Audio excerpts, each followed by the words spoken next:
जय श्री राम, जय गौ माता। तो भाइयों, आज गौ सेवा का है छठा दिन।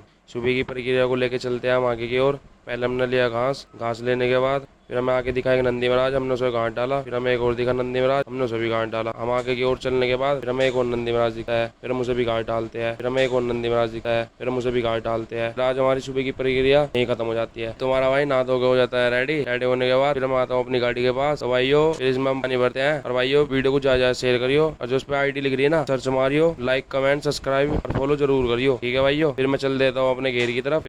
फिर मैं अपनी गायों को घास डालता हूँ। फिर मैं अपनी गाड़ी के पास आ जाता हूँ। फिर मैं अपनी गाड़ी के पास आने के बाद फिर हम चल देते हैं आगे की ओर। फिर आगे जाके हमें एक और दिखता है नंदी महाराज, उसे हम पानी पिलाते हैं। फिर हम एक और दिखता है नंदी महाराज, फिर हम उसे भी पानी पिलाते हैं। फिर हमने इस दुकान पर से घास लिया, आगे की ओर चलते हैं। फिर आगे जाने के बाद फिर हमें एक और नंदी महाराज दिखता है, फिर उसे हम घास खिलाते हैं और पानी पिलाते हैं। फिर हमें एक और नंदी महाराज दिखता है, फिर उसे भी हम घास खिलाते हैं, पानी पिलाते हैं। फिर हमें आगे जाने के बाद फिर एक और नंदी महाराज दिखता है, फिर उसे भी हम घास खिलाते हैं, पानी पिलाते हैं। फिर एक और नंदी महाराज दिखता है, फिर उसे हम घास खिलाते हैं, पानी पिलाते हैं। फिर एक और नंदी महाराज मिलता है, फिर उसे भी घास खिलाते हैं, पानी पिलाते हैं। फिर हम आ जाते हैं घर आने के बाद फिर हम अपनी गाड़ी को यहाँ खड़ा कर देते हैं। आज की हमारी गौ सेवा यहीं समाप्त होती है। और भाइयों, लाइक कमेंट सब्सक्राइब पूरी करियो। जिसको गौ के चोट लग रही हो, इस नंबर पे कॉल करो। तो भाइयों, आज हमारी गौ सेवा यहीं समाप्त होती है। जय श्री राम, जय गौ माता। फिर मैं जाता हूँ अपनी दुकान पे। दुकान पे आने के बाद आज का लोग यहीं खत्म होता है। जय श्री राम, जय गौ माता।